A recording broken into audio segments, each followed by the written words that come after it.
Okay, welcome to Sourdough Bread for Dummies. I make sourdough bread. People say, oh, it's delicious, but can you teach me how to make sourdough bread?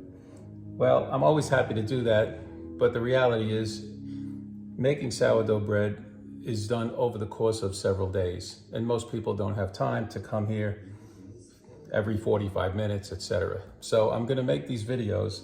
There's only gonna be about 8 or 9 videos, and it's step by step, very specifically what you do each day. So here we are on day 1.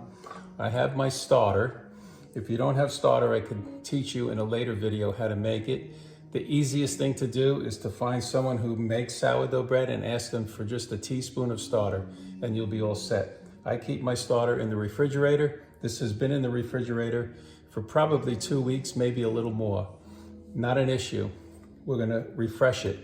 That's step 1. So I took it out of the refrigerator. I opened the jar. This is what it looks like. It's very liquidy because it's been completely proofed, but that's not an issue. I'm gonna take a clean jar, put it on my scale, turn on my scale.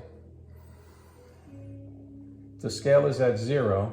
I'm gonna add 50 grams of water. Pour gently until you hit 50 grams.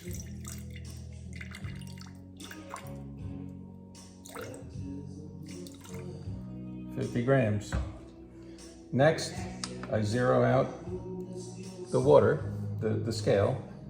I take my starter, give it a little mix, and I'm gonna add 10 grams of the starter. Back to 0, 10 grams. Put a little bit in. There we go. Need a lot more than that. We'll put 10 grams. Now, the measurements are important, but you don't have to go crazy about being extremely precise. There we are on 10. Hit 0 again. Back to 0. I'm gonna put 10 grams of flour. This couldn't get any simpler. So here we are, I'm adding flour. 50 grams of flour. 50 grams of water, 10 grams of starter, 50 grams of flour. So we're up to 47, and we need just a bit more to hit 50. All right, 50. It says 52, but it's not, it's 50. Okay, I'm just kidding, folks. It doesn't matter. Now I'm gonna take this, mix it up good. This is what it looks like. I'll show you. It's just give it a good mix. Make sure it's mixed all over.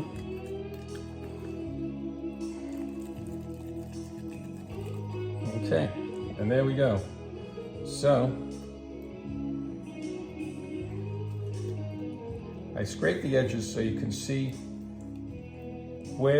how much volume there is at this point. It's about up to here. Sometimes you could put a rubber band around the jar just to see where it's up to. But what's interesting is tomorrow, we're gonna leave this overnight. Tomorrow, it's gonna be all the way up to here.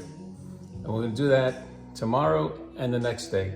Because my starter's been in the refrigerator for 2 or more weeks, it just needs to be, I'll say, refreshed. I'm gonna put the cover on this jar now and leave it out on the counter until tomorrow. We'll be back.